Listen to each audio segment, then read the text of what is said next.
성도 여러분 안녕하십니까? 바람에 흔들리는 갈대 같은 사람아 라는 제목으로 오늘은 말씀드립니다.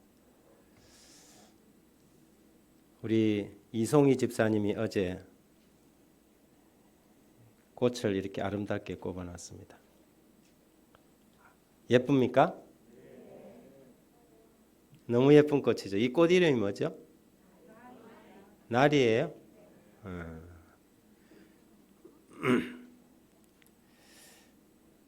얼마나 갈까요? 이렇게 아름다워도 일주일이 지나면 시들겠죠? 성경은 우리를 들의 풀과 같고 꽃과 같다 그렇게 이야기했습니다. 아무리 화려하고 아름다워도 어느 정도 시간이 지나면 시드는 게 우리의 인생 꽃입니다. 천년이고 만년이고 살 것처럼 우리가 가꾸고 꾸미고 하지만 저도 그렇고 여러분도 그렇고 이 죄악 세상에서 살아가는 동안은 언젠가는 시들은 꽃과 같겠죠. 그래서 접붙임이 중요한 것입니다. 죄로 말미암아서 하나님에게서 떨어져 나온 우리는 결국에는 죽음을 향해 다름질해가는 인생들인 것이죠. 어떤 사람은 좀 빨리, 어떤 사람은 조금 더 길게. 영원이라는 시간에 비추어 보면 10년, 20년은 너무 짧은 세월 아닙니까? 그렇다면 우리가 우리 일생을 살아가면서 남들보다 좀 더 잘 살고 남들보다 좀 더 잘 되고 남들보다 세상에서 좀 더 출세한 걸 가지고 그걸 가지고 우리 인생을 평가해서는 안 된다는 것이에요. 우리 인생을 평가하는 유일한 길은 우리가 영원한 생명을 얻었느냐 못 얻느냐로 결정되는 것이지 남들보다 좀 더 넓은 집에 남들보다 좀 좋은 차 탄다고 인생의 성패를 결정하는 것이 아니라는 거예요. 우리 그리스도인들은 적어도 그런 가치관과 세계관을 가진 사람들입니다. 내가 좀 남들보다 좀 못 가졌다고 해서 주눅 들거나 기죽을 필요가 없습니다. 왜요? 우리는 하나님 안에서 영생을 소유한 사람들이 아닙니까? 그냥 한순간에 피었다가 시들어버릴 꽃이 아니라 우리는 예수 그리스도 안에서 영원한 백합화로 피어있을 하늘 정원의 꽃들이 아닙니까? 그러므로 사랑하는 여러분들이시여 우리의 판단이 세상의 기준이 되지 않기를 간절히 바랍니다. 벌써 9월이 마지막 안식일이 되었습니다. 세월이 참 뉴스 같죠? 3기가 지났습니다. 2022년도도. 지난 3기를 여러분은 어떻게 보내셨습니까? 이제 한 기를 석 달을 남겨두고 이제 어떻게 우리가 이 한 해를 잘 마무리해야 할지 중요한 시점에 와 있습니다. 특별히 10월 달은 본교회의 이 새생명 축제, 가을 말씀 축제가 준비되어 있습니다. 이 전도회를 위해서 여러분들은 얼마나 기도하고 계시며 또 어떤 사람을 구원하고자 애쓰고 계십니까? 한 사람이 한 명의 영혼에게 우리 말씀 향기를 전하고자 하는 것이 이번의 목표입니다. 그래서 아직도 시작하지 않았다면 이제 막 10월이 시작됩니다. 여러분들의 이웃에게 말씀 향기를 조립할 수 있도록 도와주시기 바랍니다. 여러분 우리가 어떤 사람이 하나님께서 찾고 있는 준비된 사람인지 아무도 모릅니다. 사실 오늘 여기 우리 김우연 집사님의 이웃인 김학식 성도님이 와 계시는데요. 불과 한 10일 전까지만 해도 제가 저분을 전혀 몰랐던 분입니다. 김우연 집사님이 저에게 이렇게 소개시켜 준 분도 아니고. 근데 우리 김우연 집사님이 말씀 향기를 전달했습니다. 그리고 말씀 향기를 공부하게 되었고요. 여러분 지난주와 이번 주 이렇게 하나님의 성전에 올라와 계십니다.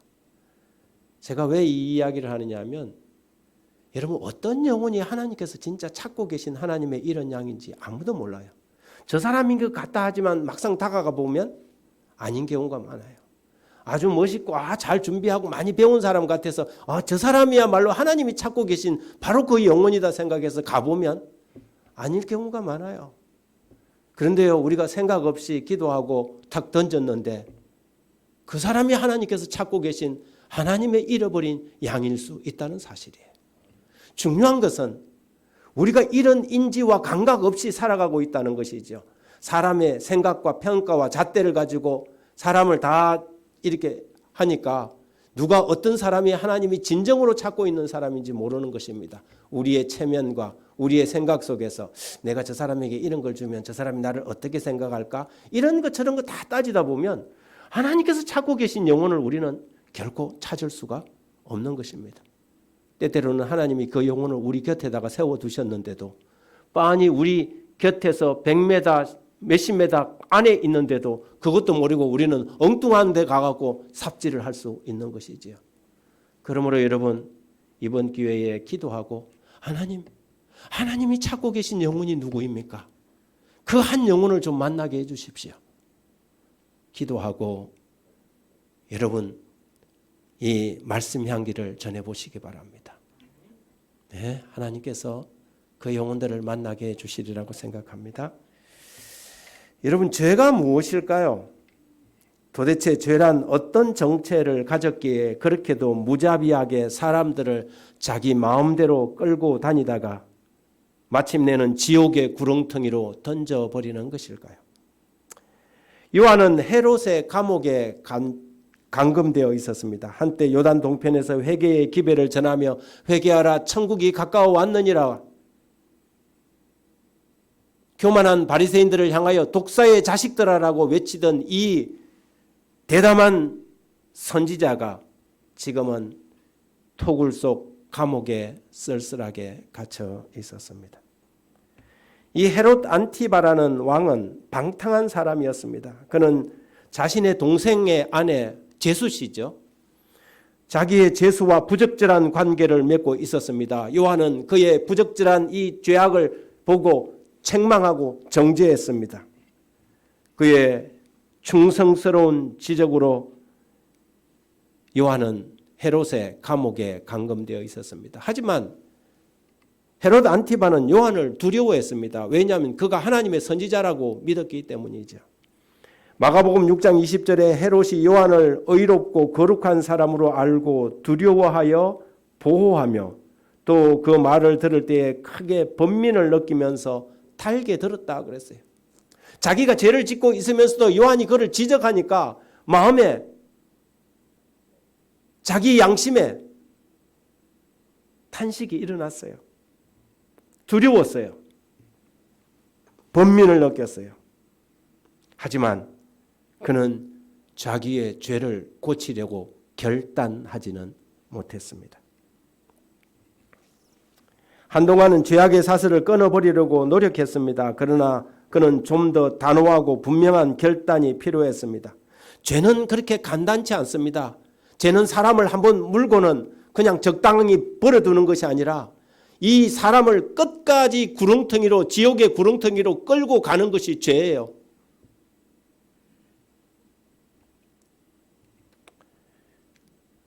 하고 싶으면 하고 말고 싶으면 마는 것이 죄가 아닙니다.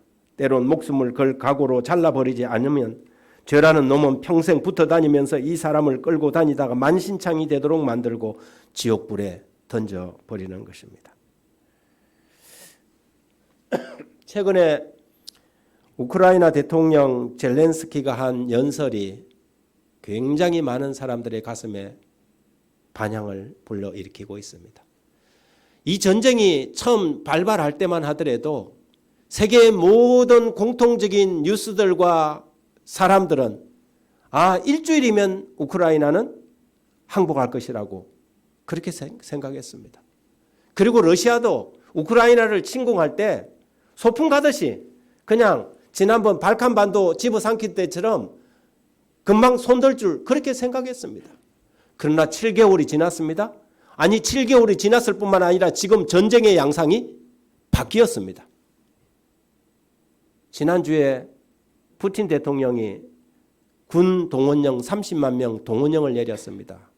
무슨 말입니까? 정규군으로 싸웠는데 안 됐다는 것이죠. 전쟁이 자기들 뜻대로 안 풀렸다는 거예요. 어떻게 이런 일이 일어날 수 있을까요? 어떻게 이 우크라이나 아무런 힘도 없는 그냥 탱크 밀고 들어가면 그냥 손들어 버릴 줄 알았던 이 나라가 어떻게 7개월을 버티더니 이제는 빼앗겼던 이 동부 지역의 돈바스 지역을 수복하고 오히려 러시아 국경까지 밀고 나갈 수 있었을까요? 우크라이나 대통령이 한 연설의 일부입니다. 너희가 가스, 빛, 물, 음식으로 우리를 해박하면 우린 그것 없이도 살아가겠다. 추위와 얼음, 갈증과 배고픔, 너희에게 항복하는 것보다 이런 것을 견디는 것이 더 견딜만하다. 그리고 끝내 우리는 빛도 물도 양식도 마침내 되찾을 것이다. 너희들과는 아무런 상관없이. 처음에는 많은 사람들이 이 젤렌스키라는 사람 그냥 뭐 텔레비전에서 나와갖고 코미디언 하다가 대통령 된 사람이라고 아주 무시하고 얕보고 깔봤습니다. 그런데 알고 보니까 보통 영웅이 아니더라는 말이죠. 웬만한 사람들이면 그냥 손들어버리고 망명해버릴 건데 그는 외국으로 도망가는 비행기에서 발견된 것이 아니라 많은 이 패전국들의 지도자들이 보여주었던 모습처럼 미국이나 영국이나 서방세계로 도망가는 것이 아니라 위기에 처한 그 조국의 지하 벙커에서 발견되었습니다. 우리는 도망가지 않습니다. 우리는 달아나지 않을 것입니다. 여러분, 죄는 우리를 끊임없이 궁지로 몰아갑니다. 그리고 우리에게 항복을 요구합니다. 때로는 목숨을 걸어야 하는 것입니다. 그래야 승리할 수 있는 것입니다. 여러분, 조직폭력배들은 한번 그런 모임에 들어가면 쉽게 빠져나올 수가 없습니다. 가담할 때는 자기 마음대로 했는지 모르지만 나올 때는 생명의 위협까지 느끼게 되지요. 사단은 조폭보다 훨씬 무서운 존재입니다. 헤롯이 정말로 죄를 미워했더라면 그는 과감하게 자기의 죄를 인정하고 죄로부터 돌아섰어야만 합니다. 그러나 그는 그렇게 하지 않았습니다.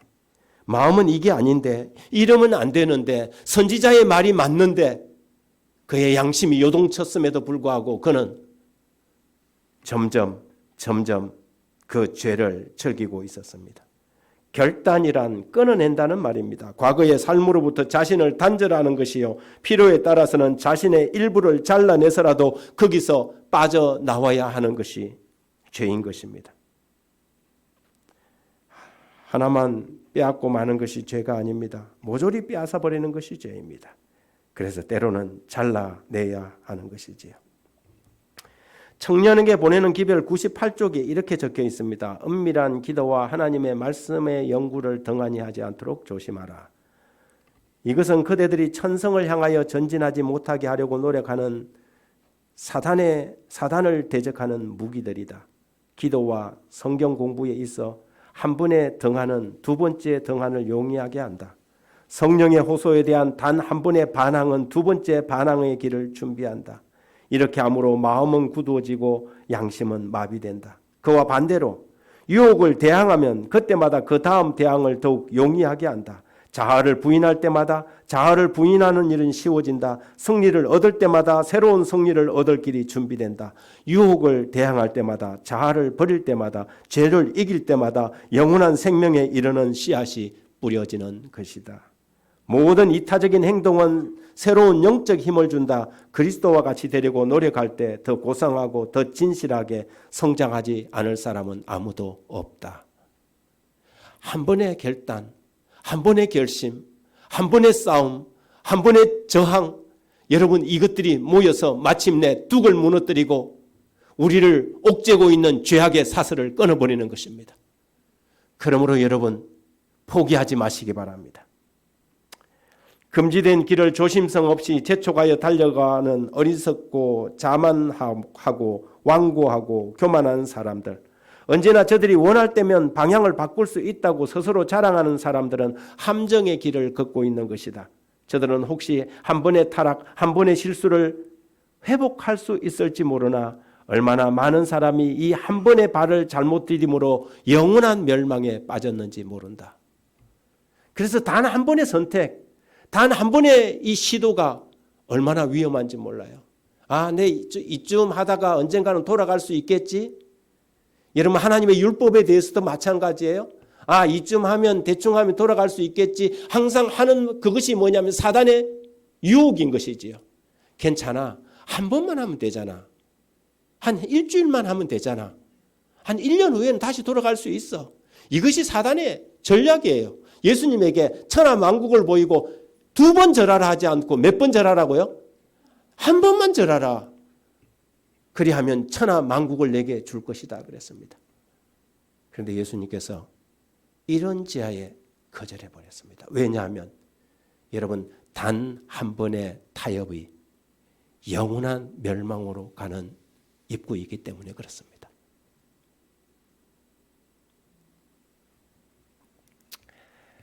고난은 때때로 사람들을 흔들리게 합니다. 요한은 이 선지자 침례 요한은 헤롯의 감방에 갇혀 있었습니다. 지금까지 그는 최선을 다해 충성했고 자신의 임무에 충실했습니다. 그런데 지금 그 대가는 엄침한 감옥에서 감금된 상태로 억류의 몸이 되어 있는 것이지요.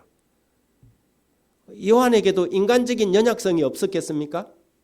선지자였지만 요한에게도 흔들림이 없었겠느냐는 거죠. 요한도 사실 흔들렸습니다. 그의 제자들이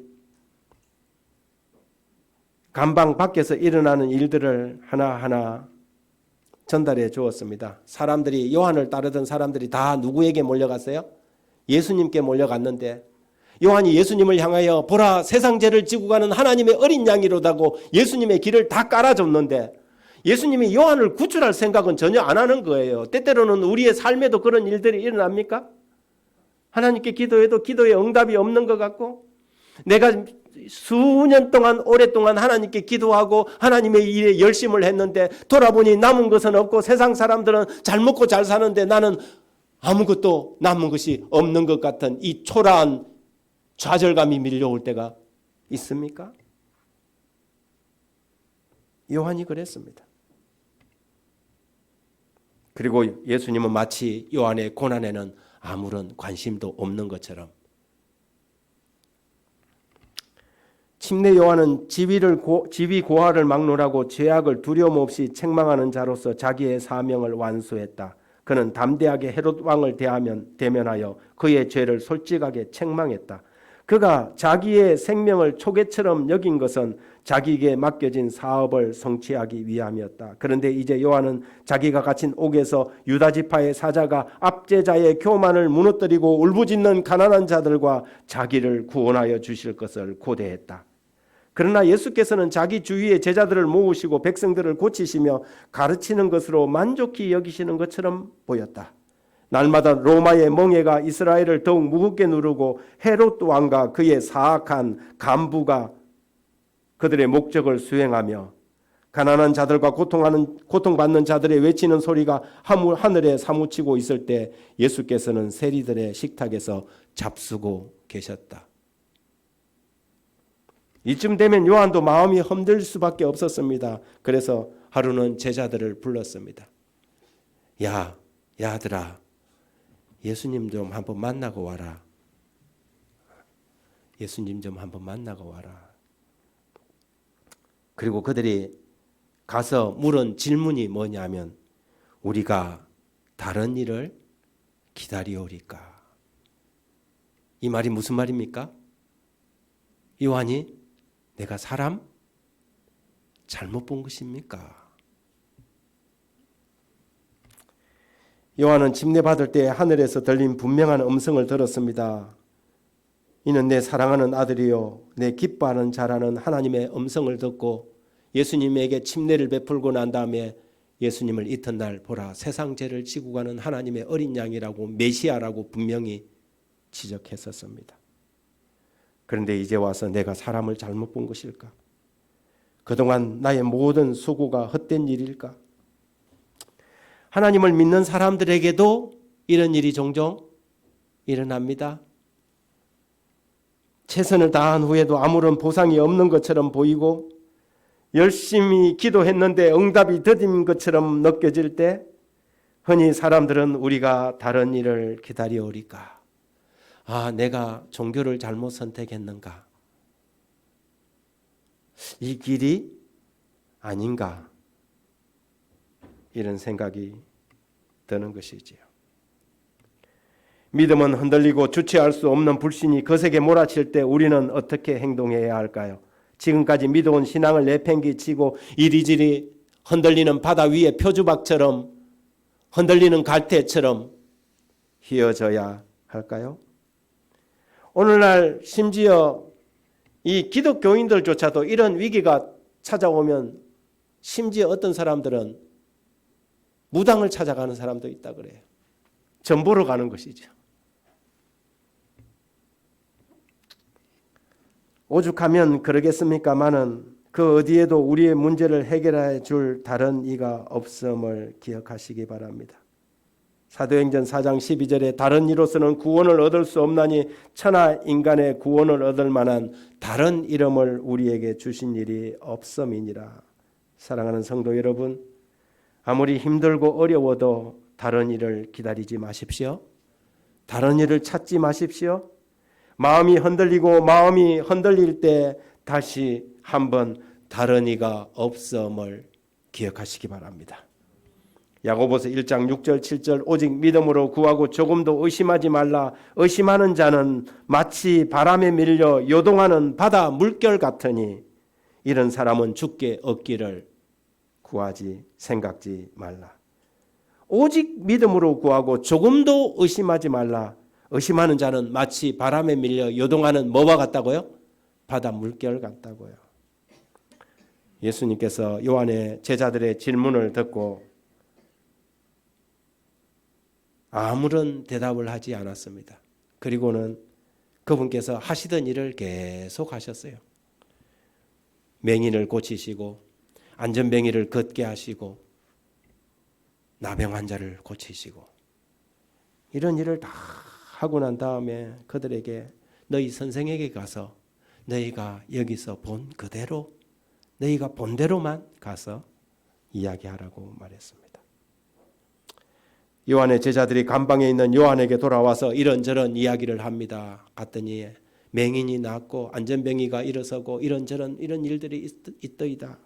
그 순간 요한의 생각 속에 하나님의 말씀 구약 성경의 이사야 선지자가 한 말씀이 떠올랐습니다. 여호와께서 내게 기름을 부으사 가난한 자에게 아름다운 소식을 전하게 하려 하심이라. 나를 보내사 마음 상한 자를 고치며 포로된 자에게 자유를 갇힌 자에게 노임을 전파하며 여호와의 은혜의 해를 전파하였다는 말씀이 떠오릅니다. 요한의 흔들림을 붙잡아 주었던 것은 다른 것이 아니라 하나님의 말씀이었습니다. 하나님의 약속의 말씀이 떠오르고 예수님의 생애가 그 약속의 말씀과 하나대로 일치된다는 생각을 할 때 요한은 됐다. 그러면 됐다. 의심의 구름이 사라지고 차라리 헤롯의 옥중에서 순교한다고 할지라도 흔들리지 않겠다 결심했습니다. 예수님은 요한의 제자들을 돌려보낼 때 한마디 덧붙였습니다. 나로 인하여 실족하지 않는 자가 복이 있도다. 우리가 살아가는 인생길에 믿음의 영역에는 실족해 하는 많은 일들이 있습니다. 그것이 고난의 일이든 혹은 재물의 유혹이든 건강상의 질병이든 혹 가정의 갈등이든 성도 간의 불화든 오늘 주님은 우리에게 이렇게 말씀하십니다. 실족하지 마라. 정말 복된 삶을 살기를 원한다면 실족하지 말라. 조금만 어려움이 와도 넘어지고 이리저리 흔들리는 바다 물결처럼 요동하는 사람은 절대 복받을 수 없다. 그것이 신앙의 복이라면 시련이 와도 믿음을 굴하지 않고 끝까지 승리할 때 신앙의 복을 받고, 재물의 복이라면 당장 눈앞의 이익을 위해 세상의 방법과 유혹을 뿌리치고 나갈 때 드딜지라도 하나님의 역사를 끝까지 기다릴 줄 알면 그 복을 받고, 그것이 관계의 축복이라면 기분 내키는 대로 하는 것이 아니라 때론 오해를 받고, 오해를 받아도 사랑으로 인내하며 그리스도의 정신으로 참고 견디면 마침내 영원한 잃어버리지 않는 친구를 얻을 것이라고 말합니다. 사랑하는 여러분들이시여, 실족하지 맙시다. 여러분을 넘어뜨리는 수많은 시련에도 꿋꿋하게 서서 마침내 넘치는 복을 받는 하나님의 거룩한 성도들 되시길 간절히 바랍니다. 예수님은 제자들이 돌아간 다음에 해가 뉘엿뉘엿지는 그 시간에 제자들을 다시 불러 모았습니다. 그리고는 요한에 대하여 이렇게 말씀하셨습니다. 주님은 요한을 한 번도, 그 감옥에 있는 요한을 한 번도 기억 속에서 놓아버린 적이 없었습니다. 전혀 관심 없는 것처럼 해도 예수님의 마음은 요한을 붙들고 있었습니다. 요한의 인생의 길은, 요한이 가야 할 길은 순교의 길이었습니다. 그 이후에도 이 기독교 역사 속에서 얼마나 많은 사람들이 요한이 보여줬던 그 순교의 길을 가야 하는지 모릅니다.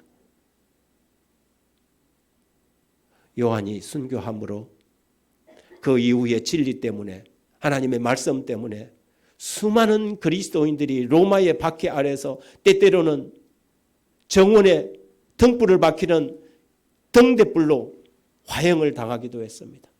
그럴 때 그들은 기억했을 것입니다. 예수님의 선구자 요한도 순교 당하지 아니하였느냐.